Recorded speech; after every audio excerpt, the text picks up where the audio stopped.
Welcome to सीधी शिक्षा। मैं DD Shah sir. जैसा कि हम लोग देख रहे हैं क्लास 10 मैथमेटिक्स का 11 चैप्टर ज्यामितीय आकृतियों में समरूपता के अंतर्गत। इससे पहले प्रीवियस वीडियो में हम लोगों ने क्वेश्चन एक्सरसाइज फर्स्ट और एक्सरसाइज सेकंड का क्वेश्चन नंबर 4 तक देखे थे, जिसके अंतर्गत हम लोग समानुपातिक अनुपातिक प्रमेय के आधार पर हम लोग कुछ क्वेश्चन को सॉल्व किए थे, जिसके अंतर्गत हम लोगों ने स्केल गुणक क्या होता है, स्केल गुणक को हम लोगों ने क्वेश्चन के बेस पे उसको सॉल्व करके देखा था, जिसके अंतर्गत हम लोग समरूप त्रिभुज के बारे में भी उसको एनालिसिस करके देखा था। क्लियर। अभी हम लोग क्वेश्चन नंबर 5 तक की दृष्टि से देखेंगे। यहाँ से आप लोगों के 4 नंबर का क्वेश्चन आता है, या तो वो प्रमेय से रिलेटेड होगा, प्रमेय के बेस पे हम उसको जानेंगे, या फिर क्वेश्चन से रिलेटेड उसको जानेंगे। क्लियर।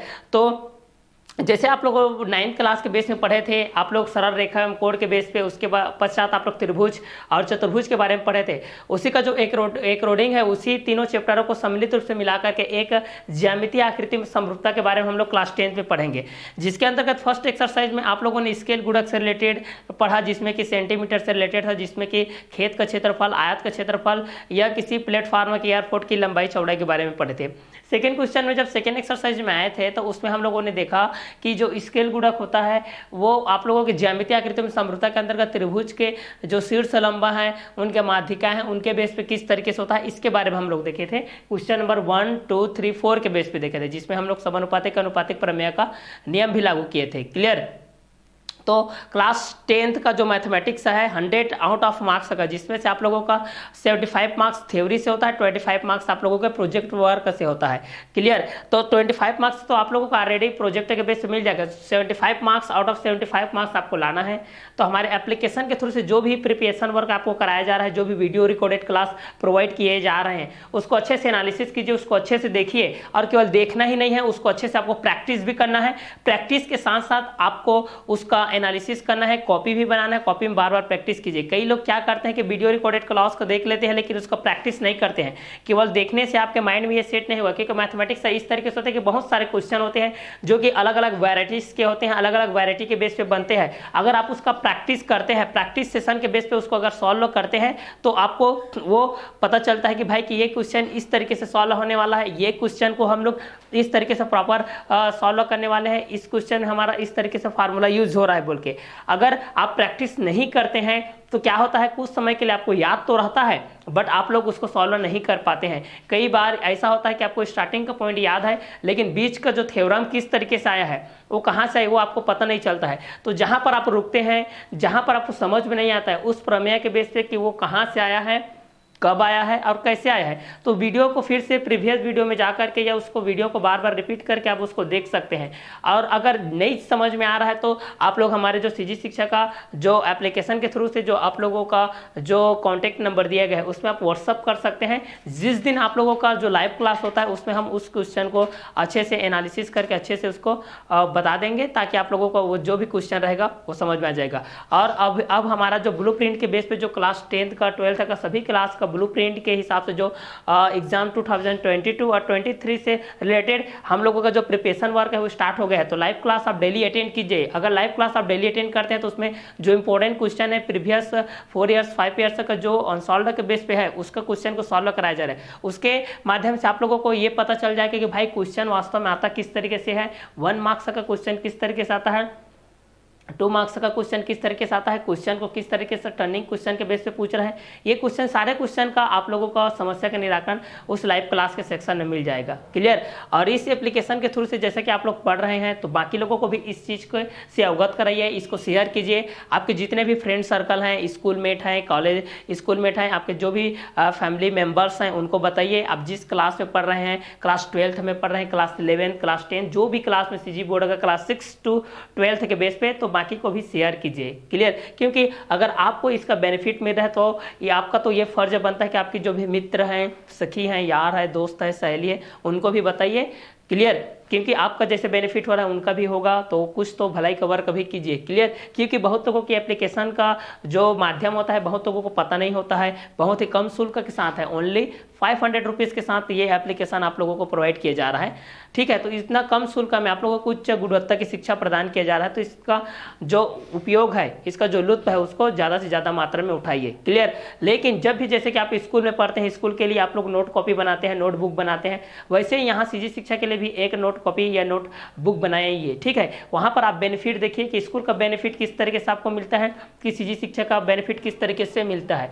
तो एक एक क्वेश्चन का, क्योंकि क्लास 10 का मैथमेटिक्स इस तरीके से है कि यहाँ से आपको एग्जाम्पल से भी क्वेश्चन पूछेंगे और एक्सरसाइज से भी, मतलब इन साइड भी क्वेश्चन आता है और आपका एक्सरसाइज से तो आएगा ही आएगा। बेसिकली आप लोगों का जो करके देखिएगा उसको भी हम लोग यहाँ पर पार्टिकुलर एक एक वीडियो के माध्यम से उस चीज़ को भी अवगत कराएंगे, उसको क्लियर, क्योंकि ये कोर्स कंप्लीट हो जाएगा उसके बाद जब से रिवीजन क्लास आएगा उसमें करके देखिएगा और जो एग्जाम्पल का क्वेश्चन है उसको हम लोग देखेंगे और उसको हम लोग कंडक्ट कराएंगे 1 बाय 1 करके, एग्जाम्पल के बेस पे भी उस चीज़ को हम लोग सॉल्व कराएंगे, क्लियर। तो चलिए, जैसा कि हम लोग प्रीवियस वीडियो के अंतराल में क्वेश्चन नंबर 4 तक हम लोग इसको एनालिसिस कर चुके थे, अब हम लोग जानेंगे क्वेश्चन नंबर 5 तक, ठीक है।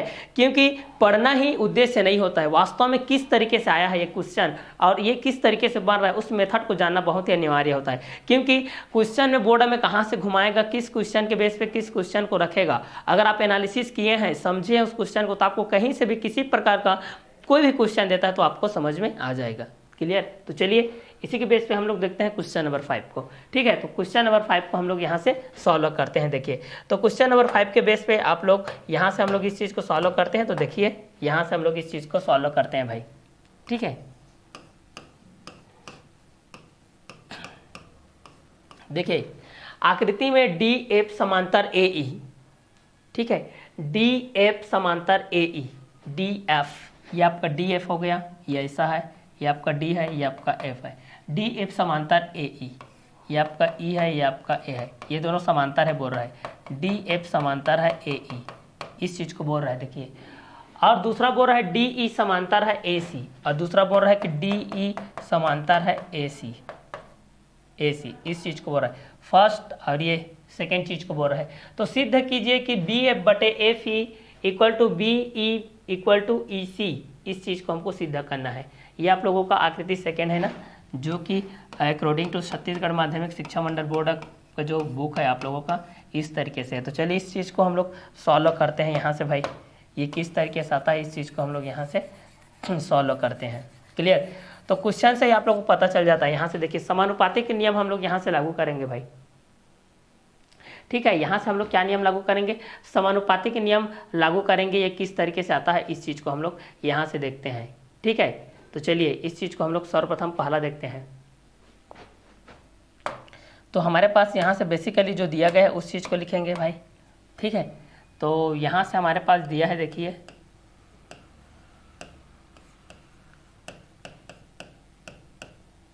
हमारे पास दिया गया है, देखिए इस आकृति के बेस पे सर्वप्रथम हमारे पास ये दिया गया है, दिया है डी एफ, डी एफ समांतर है ए ई, डी एफ समांतर है ए ई, और दूसरा दिया गया है और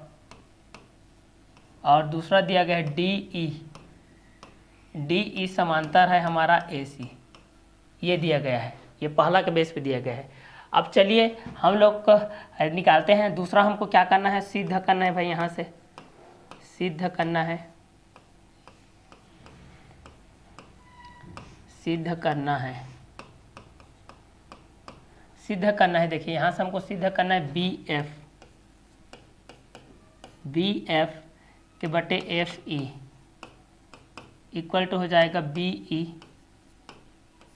के बटे हो जाएगा ई सी, ये हमको सिद्ध करना है, ठीक है। तो चलिए उत्पत्ति करते हैं यहाँ से भाई, यहाँ से हम लोग उत्पत्ति करते हैं, क्लियर। तो चलिए आकृति 5 के बेस से हमारे पास ये दिया गया है कि डी एफ समांतर है ए ई, क्लियर। हमारे पास दिया गया है डी एफ समांतर है ए ई और डी ई समांतर है ए सी, ये फर्स्ट क्वेश्चन के बेस पे दिया गया है। अब सिद्ध कीजिए कि B F by F E equal to B E by E C है। तो आकृति, इस आकृति के अनुसार इस डायग्राम के बेस पे हमको इसको सिद्ध करना है। तो चलिए पहला उत्पत्ति करते हैं। पहला हम लोग त्रिभुज ए बी सी के रूप में लेते हैं, त्रिभुज ए बी सी, त्रिभुज ए बी सी जहाँ पर हमारे पास पहला दिया गया है डी एफ, डी एफ समांतर क्या दिया गया है ए ई, इस चीज़ से हम लोग देखते हैं। तो यहाँ से कितना हो जाएगा, बी डी के बटे कितना हो जाएगा डी ई, यहाँ से हो जाएगा बी डी, बी डी के बटे क्या हो जाएगा डी ए, ये हो जाएगा डी ए। इक्वल टू क्या हो जाएगा, ए बी सी में देख रहे हैं तो यहाँ से क्या हो जाएगा, बी एफ के बटे क्या हो जाएगा, एफ ई। तो यहाँ से हो जाएगा बी एफ के बटे एफ ई, बी एफ के बटे एफ ई हो जाएगा। हम लोग डी एफ समांतर ए ई के लिए देख रहे हैं ना, तो ये हो जाएगा समानुपातिक प्रमेय से, समानुपातिक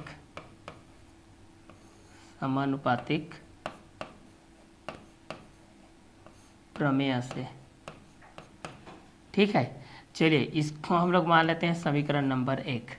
क्लियर। तो हमारे पास दिया गया है पहला डी एफ समांतर ए ई और दूसरा दिया गया है डी ई समांतर ए सी। सिद्ध करना है कि बी एफ के बटे F E equal to B E के बटे ई सी। अब इसकी उपपत्ति करते हैं हम लोग। पहला हम लोग लेते हैं त्रिभुज ए बी सी के बेस पे, ये है त्रिभुज ए बी सी के बेस पे। तो पहला ए बी सी के बेस पे हम लोग ये चीज़ देख रहे हैं कि डी एफ ये किसके इक्वल है भाई, ए ई के इक्वल है, इसके इक्वल है। ठीक है, मतलब समांतर है। क्लियर। चलिए आगे देखते हैं। ये हो गया पहला इक्वेशन। ठीक है, अब दूसरा देखते हैं। फिर से त्रिभुज ए बी सी में देखते हैं ना, फिर से त्रिभुज ए बी सी में देखते हैं। ये तो आप लोगों का पहला नंबर हो गया। अब इसके बाद दूसरा नंबर पे हम लोग देखते हैं। देखिए फिर से त्रिभुज ए बी सी में, त्रिभुज ए बी सी में, त्रिभुज ए बी सी में डी एफ समांतर ए ई देख लिए।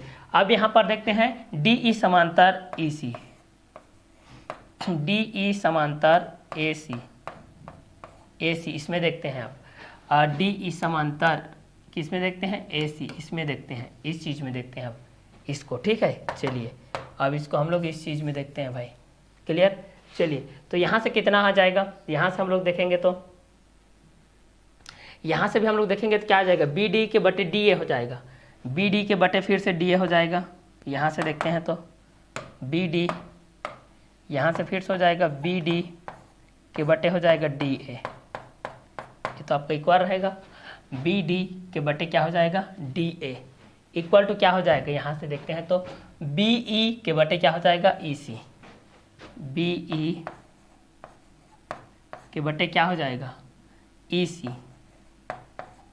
ये हो जाएगा समीकरण नंबर 2। क्लियर। तो फिर से इसको रिपीट कर रहा हूँ।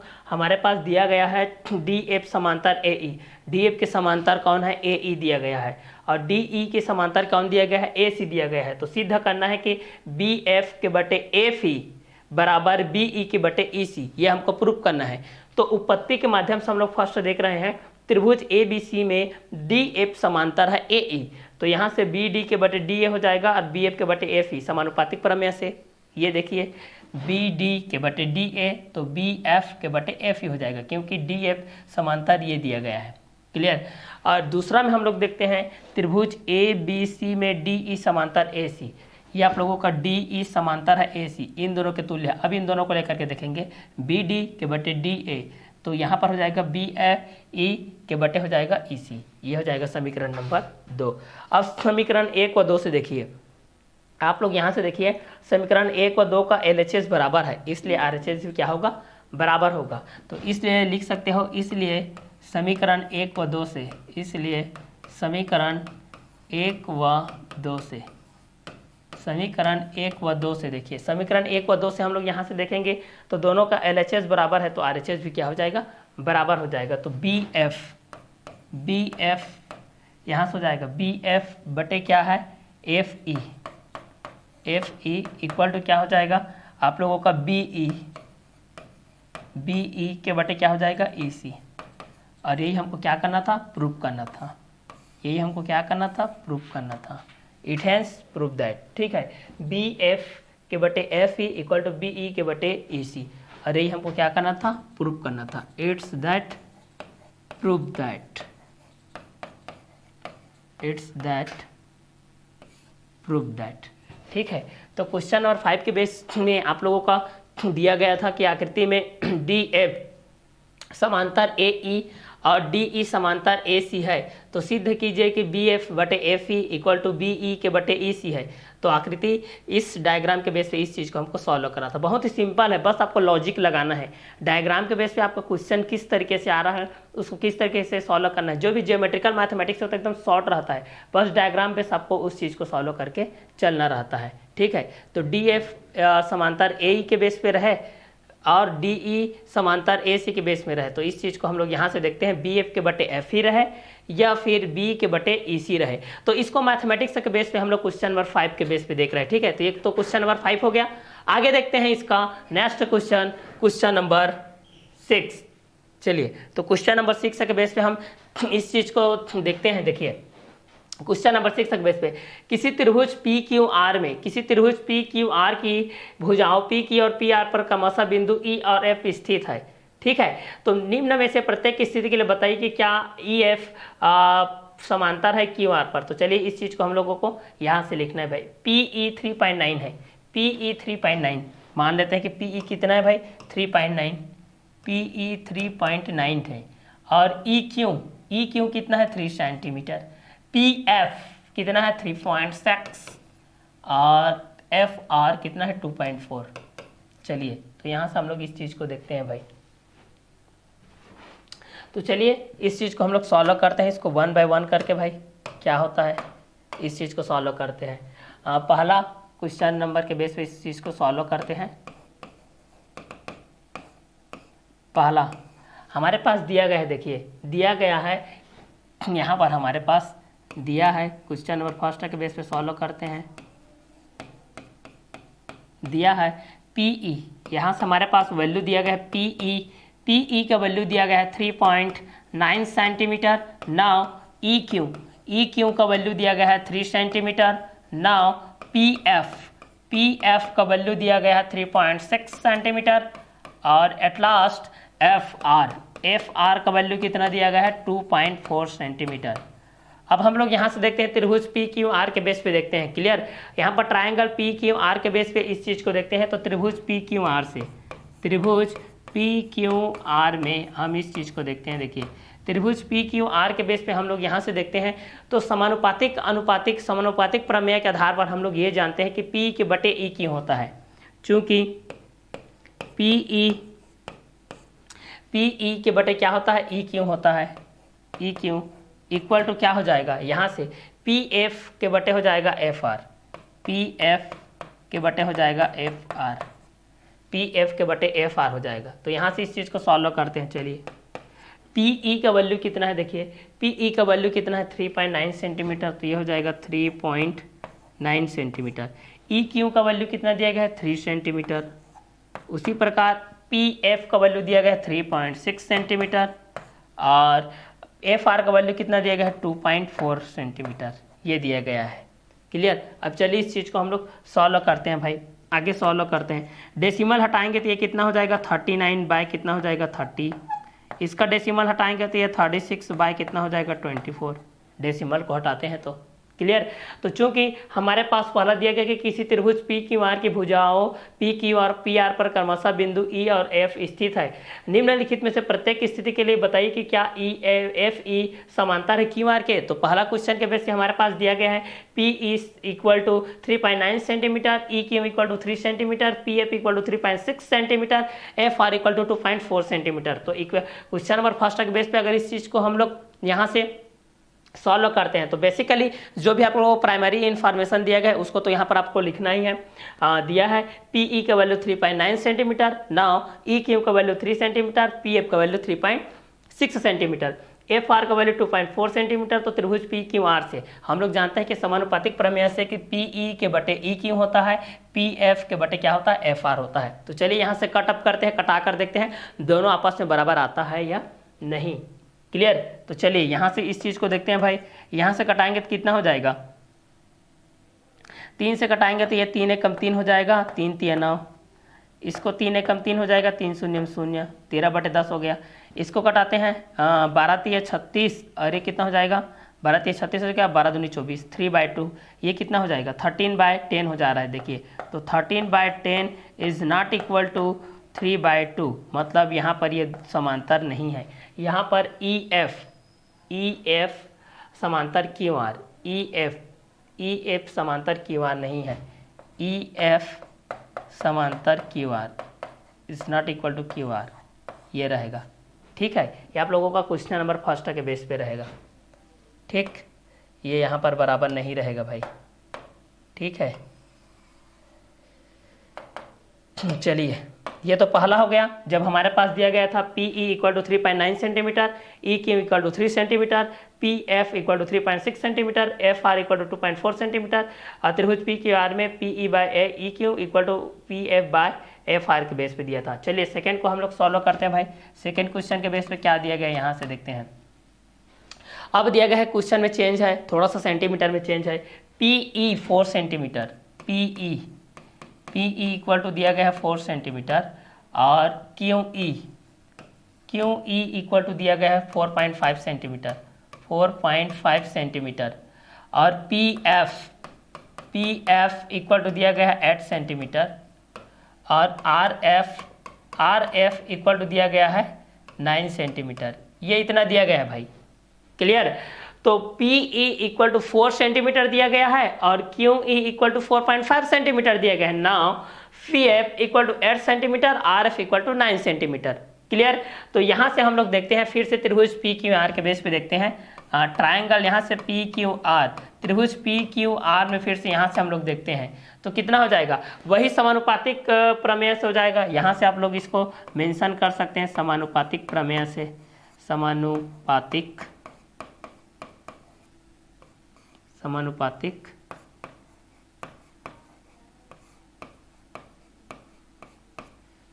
प्रमेय से। चलिए, तो यहां से क्या हो जाएगा भाई, इस चीज को हम लोग देखेंगे तो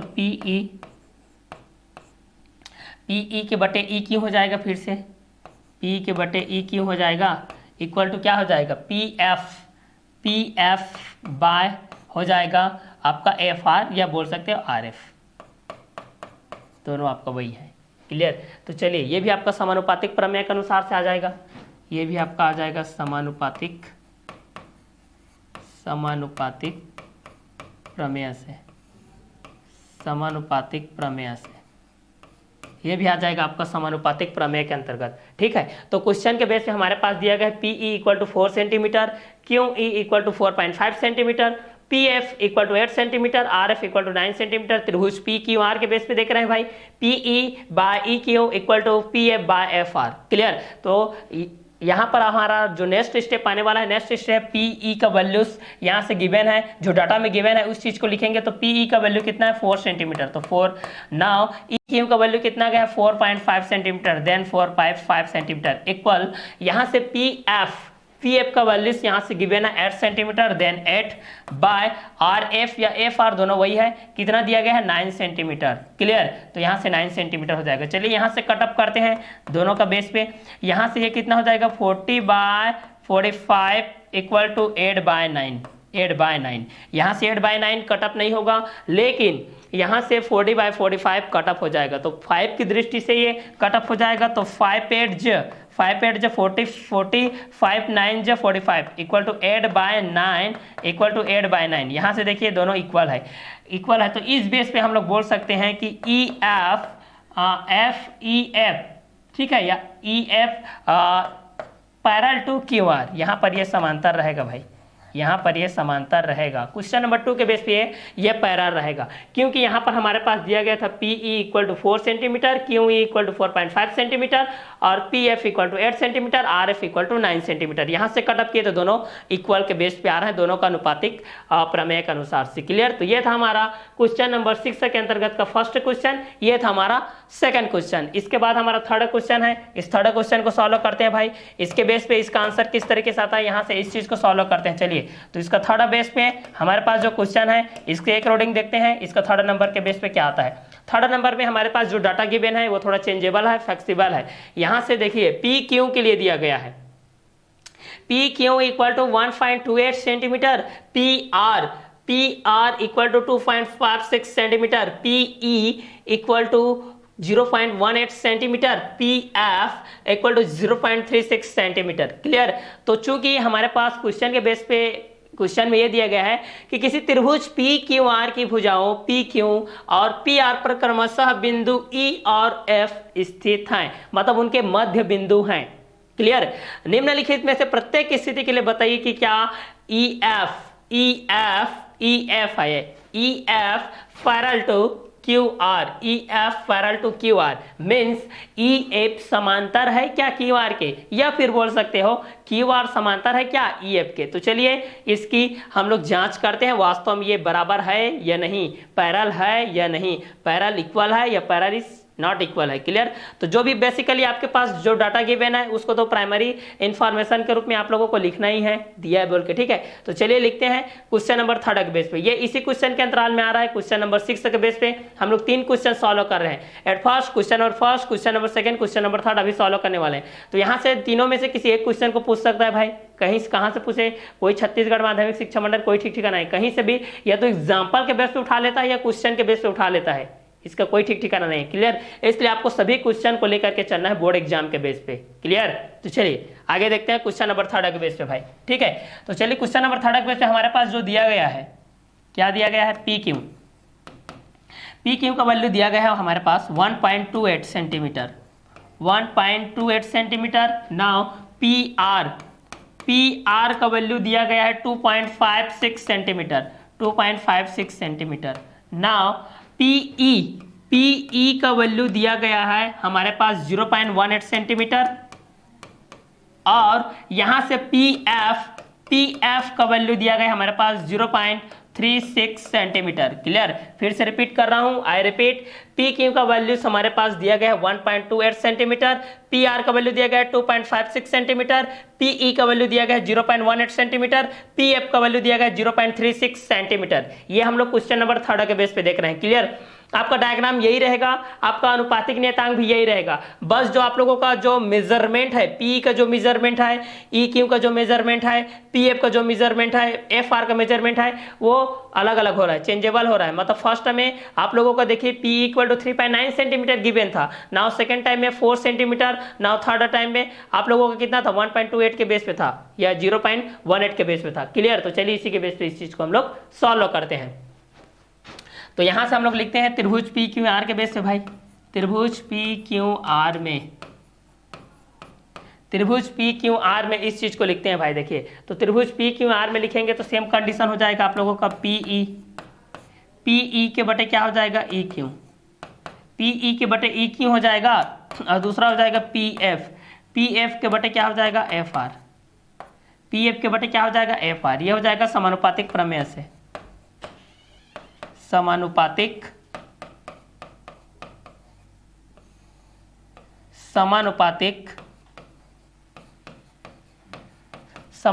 प्रमेय से ये, ठीक है, समानुपातिक प्रमेय से। P का वैल्यू कितना है, अब देखिए P का वैल्यू कितना है 0.8 सेंटीमीटर, तो ये हो जाएगा 0.18। बाय में ई क्यू का वैल्यू कितना है, ई क्यू का वैल्यू हम लोग देखेंगे, ई और क्यू का वैल्यू कितना है इस चीज़ को देखेंगे। ई क्यू का वैल्यू यहाँ पर नजर आ रहा है, ई क्यू का वैल्यू नजर नहीं आ रहा है। ई क्यू कैसे प्राप्त होगा, तो हमको पी क्यू में घटाना पड़ेगा। ठीक है, तो पी क्यू में हम घटाते हैं, पी क्यू में हम घटा देते हैं पीई को इक्वल टू हो जाएगा, पी एफ का वैल्यू दिया गया है, जी बिल्कुल दिया गया है 0.36 सेंटीमीटर। एफ आर का वैल्यू दिया गया है, एफ आर का वैल्यू नहीं दिया गया है, लेकिन पी आर का वैल्यू दिया गया है। तो पी आर में घटा दो भाई, पी आर में घटा दो, पी आर में पी एफ को घटा दो, पी एफ। आगे देखते हैं क्या होता है इस चीज को। आगे हमारे पास क्या होता है 0.18, पी क्यू का वैल्यू कितना है 1.28, पीई का वैल्यू कितना दिया गया है, पी का वैल्यू 0.18 इक्वल टू इसका वैल्यू 0.36, पी आर का वैल्यू पी आर का वैल्यू दिया गया है 2.56 माइनस पी एफ का वैल्यू कितना दिया गया है 0.36। आगे इस चीज़ को सॉल्व करते हैं, देखिए आगे सॉल्व करते हैं तो 0.18 हो जाएगा, इसको घटाते हैं भाई कितना हो जाएगा 8 - 8 0 हो जाएगा, और 2 - 1 1 हो जाएगा, और ये कितना हो जाएगा 1 - 0 तो 1 पॉइंट ये हो जाएगा 1 पॉइंट हो जाएगा, ये 10 इक्वल टू हो जाएगा 0.36। यहाँ से घटाते हैं 6 - 6 0 हो जाएगा और 5 - 3 2 हो जाएगा, 0.2 हो जाएगा। आगे डेसिमल को हटा देते हैं, ये कितना हो जाएगा 18/110 इक्वल टू 36/22, ये हो जाएगा। इसको कटअप करते हैं भाई, 2 × 18, 2 × 5 = 10, 2 0 0, 2 1 कम 2 और 2 8 16, 2 1 कम 2, 2 1 कम 2, 2 0 0, 2 × 18, 2 5 = 10, 2 0 0 बराबर आ गया। मतलब यहाँ पर ये क्या रहेगा, EF पैरेलल टू रहेगा QR, ये यहाँ पर बराबर रहेगा। फर्स्ट क्वेश्चन में बराबर नहीं है, इसमें सेकंड क्वेश्चन में बराबर है और थर्ड में भी बराबर है।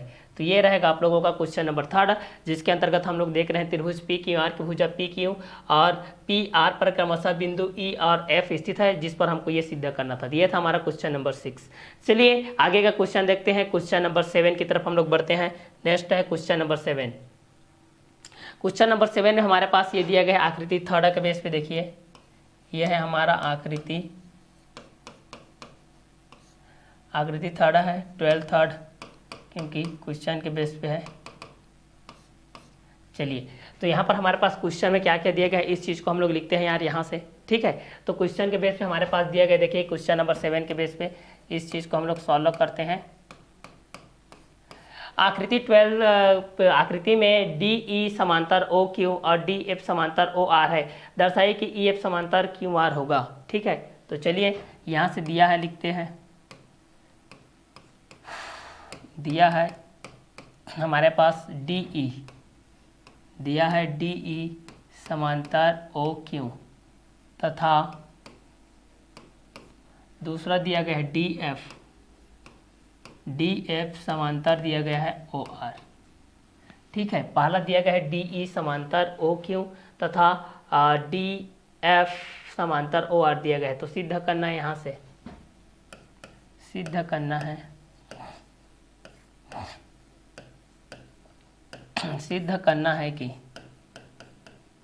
सिद्ध करना है कि EF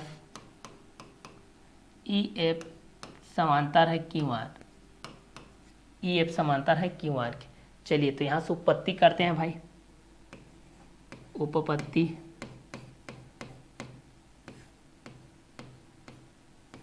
उपपत्ति करते हैं यहाँ से, ठीक है। तो त्रिभुज हम लोग PQR के बेस पे लेते हैं। किसके बेस पे लेते हैं, त्रिभुज PQR के बेस पे लेते हैं। तो चलिए त्रिभुज PQR में जब पहला क्या दिया गया है DE OQ के समांतर दिया गया है, जब DE समांतर है OQ के बेस पे, ठीक है। तो चलिए इस चीज़ को हम लोग देखते हैं। तो इस चीज़ को हम लोग देखते हैं यहाँ से, ठीक है। OD के बेस पे देखते हैं हम लोग इस चीज़ को। तो पहला हो जाएगा, यहाँ से हम लोग इस चीज़ को देखेंगे त्रिभुज PQR के बेस पे, तो PDE के बटे DO हो जाएगा और यहाँ से कितना हो जाएगा DE के बटे कितना हो जाएगा, DE के बटे हो जाएगा आप लोगों का EQ के बेस पे हो जाएगा। क्लियर। तो चलिए इस चीज़ को देखते हैं। तो यहाँ से हो जाएगा PD के बटे हो जाएगा DO, PD के बटे हो जाएगा DO और यहाँ से हो जाएगा PE के बटे हो जाएगा EQ, PE के बटे हो जाएगा EQ। ये हो जाएगा समानुपातिक प्रमेय से, समानुपातिक प्रमेय, ये हो जाएगा क्वेश्चन नंबर 1, मतलब इक्वेशन नंबर 1। अब दूसरा देखते हैं त्रिभुज PQR के बेस पे। ये तो पहला हो गया PD के बटे DO और PE के बटे EQ। अब दूसरा देखते हैं त्रिभुज PQR में, ये तो पहला हो गया। अब दूसरा देखते हैं त्रिभुज PQR में DF समांतर है OR। तब यहाँ से कितना हो जाएगा, इस चीज़ को हम लोग देखते हैं। ये भी आपका सेम कंडीशन होगा, PD के बटे DO हो जाएगा, PD के बटे DO हो जाएगा इक्वल टू PE के बटे EQ था, तो यहाँ पर PF के बटे FR हो जाएगा, PF के बटे क्या हो जाएगा FR, ठीक है। ये हो जाएगा, देखिए क्लियर। तो हमको क्या दर्शाना है कि EF क्या है आप लोगों का ई एफ आप लोगों का समांतर है क्यू आर के बेस पे, ये चीज़ को हमको दर्शाना है। ठीक है, तो ये हो जाएगा आप लोगों का समीकरण नंबर 2। तो चलिए चूंकि समीकरण 1 व 2 से हम लोग देखते हैं, चूंकि समीकरण 1 व 2 से देखिए दोनों का LHS बराबर है भाई, दोनों का क्या है LHS बराबर है, PD के बटे DO है, यहाँ पर भी PD के बटे क्या है DO है, तो दोनों के LHS बराबर है तो RHS भी बराबर होगा, इसलिए PE के बटे क्या हो जाएगा EQ इक्वल टू हो जाएगा PF के बटे क्या हो जाएगा FR। तो EF समांतर QR, EF समांतर है QR, EF समांतर क्या हो जाएगा QR, ये हो जाएगा आप लोगों का।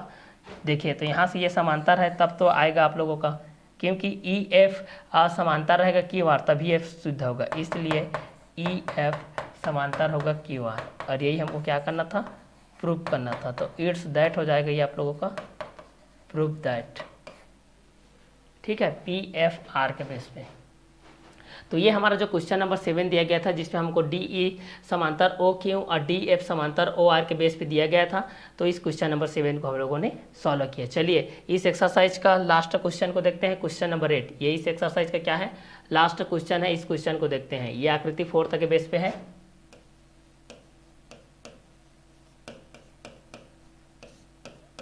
ये आकृति इतना है, चलिए इस चीज़ पे देखते हैं। यहाँ पर क्वेश्चन नंबर 8 की दृष्टि से दिया गया है, देखिए कि OP, OQ और OR पर क्रमशः 3 बिंदु ABC इस प्रकार स्थित हैं कि AB समांतर PQ, AC समांतर PR है, तो दर्शाइए कि BC समांतर QR होगा। क्लियर? तो चलिए देखते हैं भाई, हमारे पास दिया गया है, इस चीज़ को लिखते हैं सॉल्व। हमारे पास दिया गया है, देखिए दिया है हमारे पास, यहाँ से दिया गया है, देखिए दिया है AB समांतर, दिया है AB समांतर PQ, और दूसरा दिया गया है AC समांतर, AC समांतर दिया गया है PR, दूसरा दिया गया है AC समांतर PR दिया गया है। तो हमको यहाँ से सिद्ध करना है, देखिए तो यहाँ से हमको इस चीज़ को सिद्ध करना है। देखते हैं भाई, सिद्ध करना है हमको यहाँ से सिद्ध करना है BC समांतर क्या है QR, यहाँ से सिद्ध करना है। चलिए तो हमारे पास त्रिभुज PQR के बेस पे दिया गया है ना, तो चलिए इसके लिए उत्पत्ति करते हैं भाई। यहाँ से इसके लिए हम लोग उत्पत्ति करते हैं। चलिए तो यहाँ से त्रिभुज PQR के बेस पे ले लेते हैं, पहला लेते हैं त्रिभुज PQR के बेस पे। त्रिभुज PQR में हम लोग पहला लेते हैं, यहाँ से पहला ले लेते हैं हम लोग OA के बटे AP के दृष्टि से लेते हैं। ठीक है, OA के बटे AP, तो ये हो जाएगा OA के बटे क्या हो जाएगा AP इक्वल टू क्या हो जाएगा OB के बटे हो जाएगा BQ। ये हो जाएगा समानुपातिक प्रमेय से,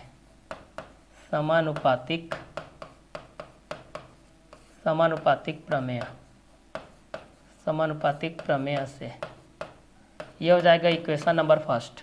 क्लियर? इसी प्रकार त्रिभुज PQR में दूसरा साइड से देखते हैं हम लोग, त्रिभुज PQR में। ठीक है, जब AB समांतर है PQ, जब AB समांतर है PQ, यहाँ पर है जब AB समांतर क्या है PQ है। अब दूसरा देखते हैं, ये तो पहला हो गया, अब दूसरा के बेस पे देखते हैं। त्रिभुज PQR में जब AC समांतर PR है, जब AC समांतर क्या है PR, तब यहाँ से कितना हो जाएगा, फिर वही OA के बटे AP, OA के बटे हो जाएगा AP, OA के बटे AP हो जाएगा, तो OC के बटे क्या हो जाएगा CR, OC के बटे हो जाएगा CR। ये हो जाएगा समीकरण नंबर 2, ये हो जाएगा आप लोगों को समीकरण नंबर 2। ठीक है, तो समीकरण 1 व 2 के LHS बराबर हैं, इसलिए RHS भी क्या हो जाएंगे आप लोगों के बराबर हो जाएंगे। तो यहाँ से हो जाएगा, देखिए इस चीज़ को हम लोग देखते हैं, तो समीकरण 1 व 2 से, समीकरण 1 व 2 से, ठीक है, दोनों के LHS बराबर है तो RHS भी क्या हो जाएंगे भाई बराबर हो जाएंगे। इसलिए यहाँ पर हो जाएगा OB के बटे BQ इक्वल टू कितना हो जाएगा OC के बटे हो जाएगा CR, और ये रहेगा तभी तो, अतः अतः यहाँ से हो जाएगा बी सी समांतर क्या हो जाएगा आपका क्यू आर। अतः बी सी समांतर क्या हो जाएगा क्यू आर। और यही हमको क्या करना था, प्रूफ करना था। तो इट्स दैट, प्रूफ दैट। तो ये था आज का हमारा क्वेश्चन नंबर 8। इतने में आप लोगों का ये एक्सरसाइज क्या होता है, कंप्लीट होता है। क्लियर। तो ये क्वेश्चन नंबर 8 से आप लोगों का ये एक्सरसाइज कंप्लीट होता है। ये इस एक्सरसाइज का लास्ट क्वेश्चन था, जिसके अंतर्गत हम लोगों ने देखा ओपी, ओ क्यू और ओ आर पर क्रमशः 3 बिंदु किस तरीके से होते हैं। इस तीनों बिंदुओं को लेकर के हम लोगों ने इस चीज को क्या किया, सॉल्व किया। तो नेक्स्ट वीडियो लेक्चर में हम लोग देखेंगे नेक्स्ट एक्सरसाइज के साथ। तो ये एक्सरसाइज आप लोगों का इसी वीडियो के अंतराल में कंप्लीट होता है, जो कि स्केल गुणक से रिलेटेड था, समरूपता से रिलेटेड था और समानुपातिक प्रमेय से क्या था, रिलेटेड था। तो आज का क्लास को हम लोग यही वर्क करते हैं। नेक्स्ट वीडियो लेक्चर में हम लोग नेक्स्ट एक्सरसाइज के साथ मिलते हैं, जिसके अंतर्गत प्रमेय के बेस पे आप लोगों का ज्यामितीय समरूपता में किस तरीके से सॉल्व किया जाता है उस चीज को देखेंगे। तो आज का क्लास को हम लोग यही वर्क करते हैं। नेक्स्ट वीडियो लेक्चर मिलेंगे नेक्स्ट कंटेंट के साथ। Okay bye, have a nice day.